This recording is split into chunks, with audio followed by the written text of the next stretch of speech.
กราบทักทายสวัสดีครับสวัสดีและสบายดีพ่อแม่พี่น้อง FC เบิร์ดสุขุสุขควรเด้อยินดีต้อนรับทุกคนเข้าสู่ช่อง YouTube ของบาจิตบันโคกอีกแล้วทักทายสบายดีบรรยากาศตอนสวยๆเนาะตอนนี้ก็เป็นเวลาประมาณ 11 โมงแล้วเนาะสำหรับ FC ท่านใดที่เข้ามาแล้วบาจิตขอฝากคนละ1ไลค์1แชร์1คอมเมนต์เพื่อเป็นกำลังใจให้บาจิตแน่เด้อเนาะหลังจากที่บัจิตได้เฮ็ดคลิปรีแอคชั่นหรือว่าเฮ็ดคลิปรีวิวถนนฝั่งลาวและก็ถนนฝั่งไทยไปแล้วเนาะก็มี FC หลายคนให้ความสนใจแฮงเนาะเพิ่นก็ได้คอมเมนต์เข้ามาหลายแฮงบัจิตจนตอบบ่ไหวเนาะพี่น้องเอ้ยFC ก็จะถามเข้ามาหลายอยู่เนาะว่าเป็นหยังยูทูบเบอร์ลาวเนี่ยหรือว่าบัจิตเนี่ยคือมักเปรียบเทียบระหว่างถนนอยู่ฝั่งลาวกับถนนอยู่ฝั่งไทยเนาะสาเหตุที่บัจิตมักเปรียบเทียบก็คือเปรียบเทียบให้เห็นความแตกต่างเนาะเปรียบเทียบให้เห็นความแตกต่างแล้วก็เปรียบเทียบเพื่อให้มีการพัฒนาให้มีการเปลี่ยนแปลงไปในทิศทางที่ดีเนาะก็คืออย่างที่คอมเมนต์ที่ PFC คนนี้เพิ่นได้คอมเมนต์เข้ามาเนาะ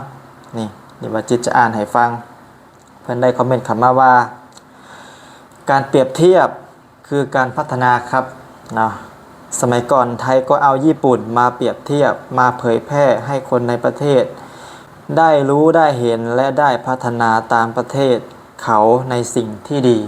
นี่แหละบัจิตกะเปรียบเทียบเพื่อให้มีการเปลี่ยนแปลงไปในทิศทางที่ดีเปลี่ยนแปลงเพื่อที่จะ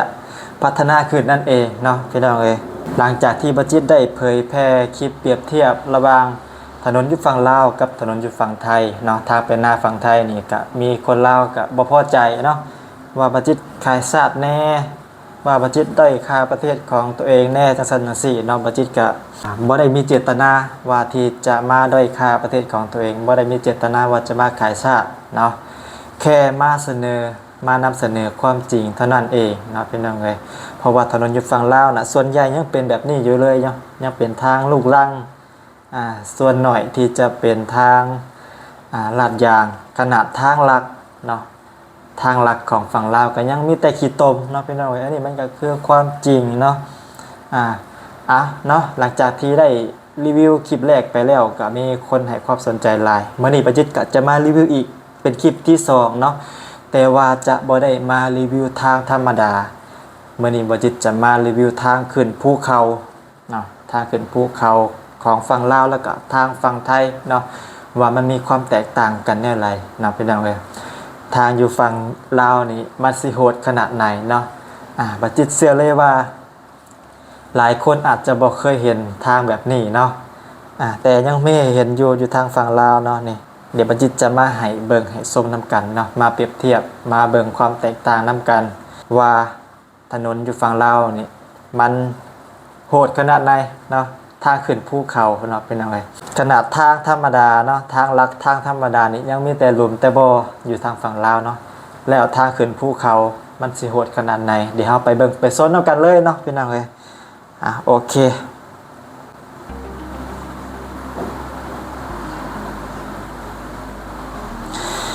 อันนี้ก็คือรถเตียงนอนเนาะรถบัสอยู่ทางฝั่งลาวรถทัวร์เส้นทางนี้ก็จะเป็นเส้นทางขึ้นซ้ำเหนือทางเหนือของประเทศลาวเนาะอันนี้ก็จากเวียงจันทร์ไปซ้ำเหนือไปหลวงพระบางเนาะพี่น้องเลยป๊าดทางสุดโหดเนาะอันนี้ฝนตกทางขี้ตมเนาะพี่น้องเลยการเดินทางสัญจรนี่ค่อนข้างที่จะอันตรายเนาะบัจิตก็ยอมรับเลยเนาะเป็นน้องยอมรับโซเฟอร์เนาะเก่งขนาดอันนี้ก็เป็นรถโดยสารนะเส้นทางเวียงจันทร์ขึ้นซ้ำเหนือโอ้สุดโหดขนาดเลย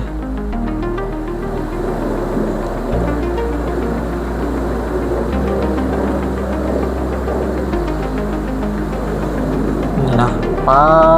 โถทางโคตรอันตรายทางโคตรโหดเลยนะพี่น้อง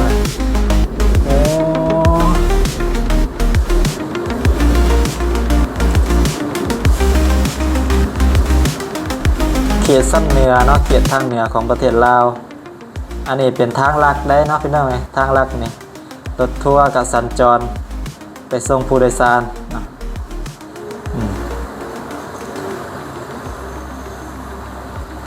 โอ้ถนนลื่นโอ้รถพ่วงเนาะพี่น้องต้องระวังได้นี่เนาะถนนลื่นนี่มันบ่มีแนวกั้นสำนะพี่น้องถ้าว่าลื่นนี่ตกภูเขาไปเลยแล้วอันตรายแห้งอันนี้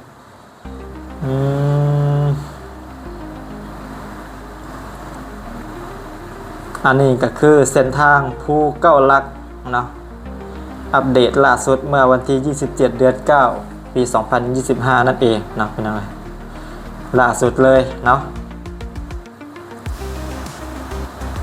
อันนี้ก็คือถนนหนทางหน้าฝนเนาะพี่น้องโอ้นี่เพิ่นใช้รถแท็กเตอร์มาลากเนาะ1 2 3 4คันจังเอาอยู่เนาะนี่ลากรถเคนโอ้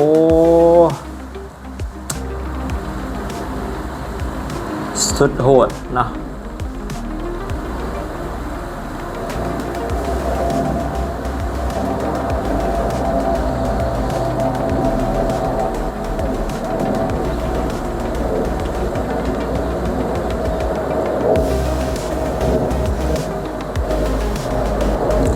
ใส่รถแท็กเตอร์4คันเลยเนาะพี่น้องเลยโอ้โห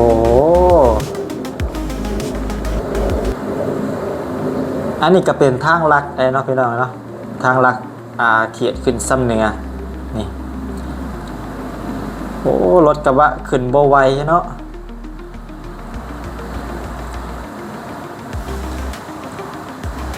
รถปิกอัพขึ้นบ่ไหวพี่น้องเลยเพราะว่าทางมันขึ้นภูเขาเนาะทางมันชันแล้วก็ถนนลื่นแน่เนาะรถคันใดที่บ่แห้งเนี่ยก็ไปบ่ได้ไปบ่ไหวเนาะนี่ก็จะเห็นรถขนส่งเนาะรถพ่วง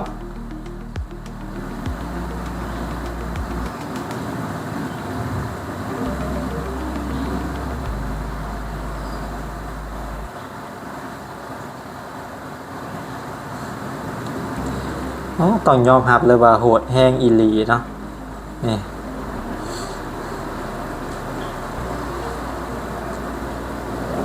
ยอมรับใจคนขับรถเลยเนาะก็คือแบบสุดยอดอีหลีนี่ปอ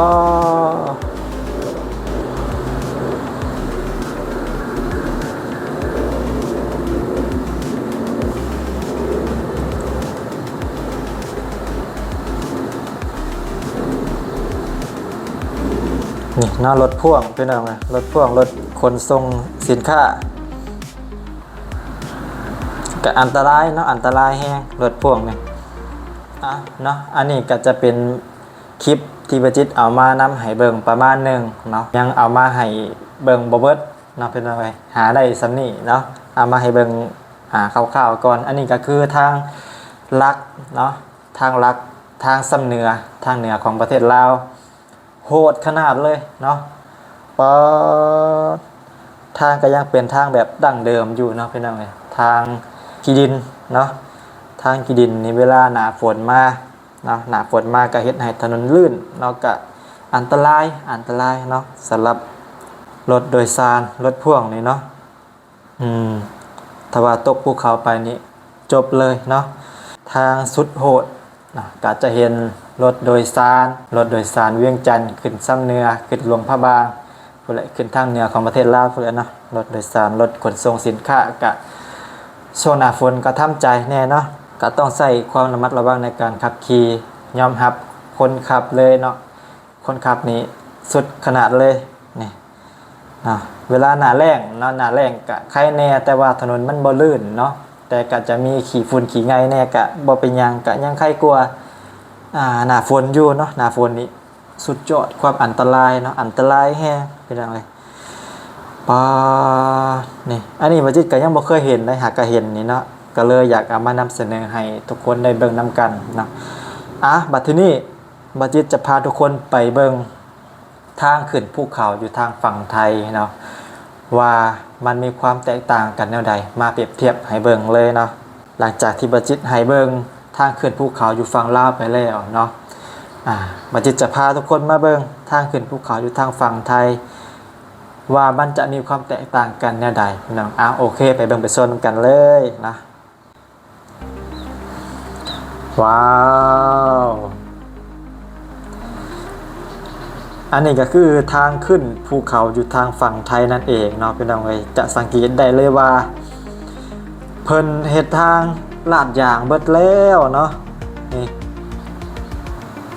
สัญจรไปมากก็สะดวกสบายบ่ต้องย่านถนนลื่นเนาะ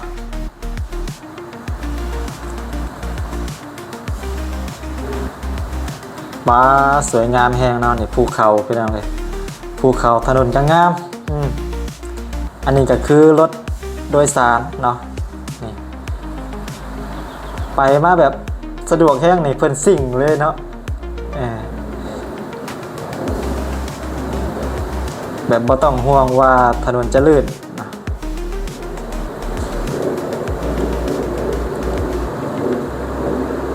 มันแตกต่างกันแห้งเนาะพี่น้องอันนี้ก็คือรถโดยสารเนาะบ้านท่าตอนเนาะจากกรุงเทพไปบ้านท่าตอนมาเนาะพี่น้องแมนมาเนาะนี่ก็คือถนนดีแห้งเนาะพี่น้องถนนอยู่ทางฝั่งไทยนี่เพิ่นเฮ็ดลาดยางไปเบิดเนาะบ่ว่าจะเป็นทางขึ้นภูเขาทางไปให้ไปหน้าไปให้ไปสวนพี่น้องอันนี้ก็คือรถขนส่งสินค้าเนาะนี่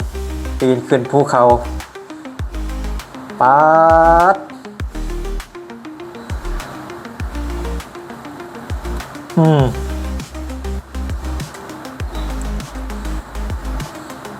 ถนนหนทางได้มาตรฐานแฮะเนาะลาดยางเบิดแล้วอยู่ทางฝั่งไทยรถ10 ล้อปีนขึ้นภูเขาเนาะอันนี้ก็ค่อยๆขึ้นเนาะพี่น้องก็ระวังเอาเนาะแต่ก็คือสิบ่คืออยู่ฝั่งลาวหรอกนะฝั่งลาวนี่โหดแห้งอีหลีเลย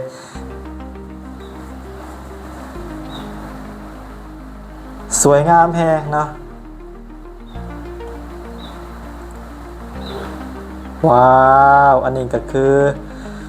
รถบรรทุกเนาะรถบรรทุกเอียงนี่เป็นบรรทุกเอียงมาเนาะพี่น้องบรรทุกรถแมคโครบ่เนาะเบิ่งซอยกันแน่รถเคนบ่ปอเนาะ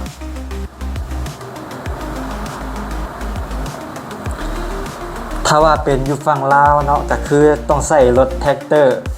4-5 คันซอยลากขึ้นไปเนาะอันนี้อยู่ฝั่งไทยพี่น้องถนนดีเนาะถนนดีบ่ต้องใส่รถแท็กเตอร์มาซอยลากนี่มีแต่คอยขับขึ้นไปเนาะโอ้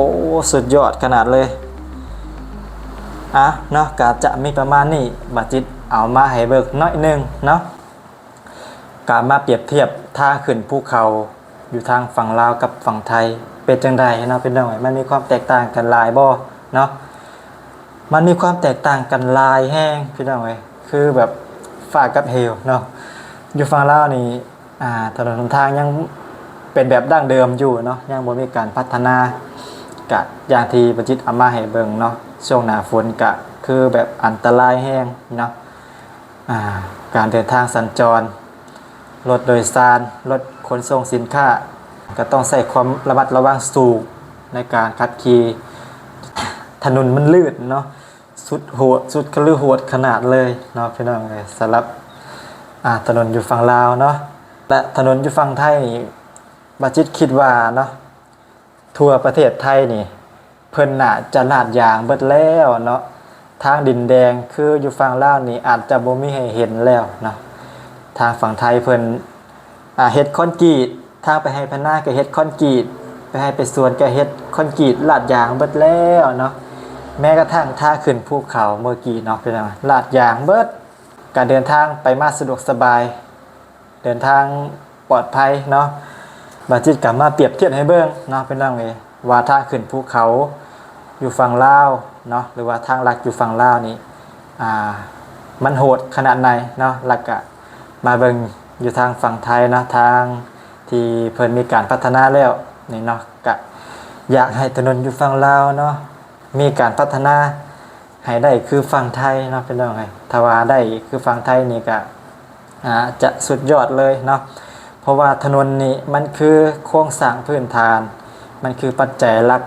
เนาะของการพัฒนาถ้าว่าประเทศใดที่เพิ่นพัฒนาแล้วถนนหนทางมันก็จะดีเนาะถ้าว่าประเทศใดที่ยังด้อยพัฒนาก็อย่างที่เห็นนั่นแหละเนาะทางก็คือหลุมอุกกาบาตทางลื่นทางอันตรายทางโหดนะอันนี้ก็บ่ได้มีเจตนาที่จะมาด้อยค่าประเทศของตัวเองนะพี่น้องบาจิตก็อยากเห็นการเปลี่ยนแปลงก็เลยออกมาเปรียบเทียบเนาะถ้าว่าบาจิตว่าผิดพลาดประการใดก็ต้องขอโทษขออภัยนำหลายๆเด้อเนาะFC บางคนเนาะ FC คนลาวเพิ่นเข้ามาเบิ่งได้เพิ่นสิว่าบาจิตขายสัตว์จังซี่เนาะบาจิตบ่ได้มีเจตนาที่จะมาขายสัตว์หรือว่าด้อยค่าประเทศของตัวเองเนาะแค่อยากจะมาเปรียบเทียบเพื่อให้เห็นความแตกต่างเพื่อให้เห็นความเปลี่ยนแปลงนั่นเองเนาะพี่น้องเอามานำเสนอความจริงเนาะความจริงมันก็คือความจริงมันก็เป็นแบบนี้เนาะเนาะสำหรับคลิปนี้ก็จะมีประมาณนี้แหละเนาะเอามาให้เบิ่งเล็กๆน้อยๆเนาะพี่น้องสำหรับ FC ท่านใดที่อยากจะเบิ่งก็ไปหาซอกเบิ่งได้เด้อเนาะนี่แหละเนาะบาจิตก็มาเปรียบเทียบให้เบิ่งเล็กๆน้อยๆเนาะพี่น้องก็จะเป็นประมาณนี้เนาะทางอยู่ฝั่งลาวโหดแห้งอีหลีเนาะทางขึ้นภูเขามันมีความแตกต่างกันแบบชัดเจนนะพี่น้องว่าลายย้ายห้างบัดนี้พี่น้องบาจิตจะได้ขอตัวลาไปก่อนเด้อเนาะขอตัวคำว่าสบายดีเนาะจังใดก็ฝากเป็นกำลังใจให้บาจิตในเด้อฝากกดไลค์กดแชร์กดติดตามฝากคอมเมนต์มาเป็นกำลังใจให้บาจิตเนี่ยเนาะโอเคสำหรับคลิปนี้บาจิตขอตัวลาไปก่อนเด้อบ๊ายบาย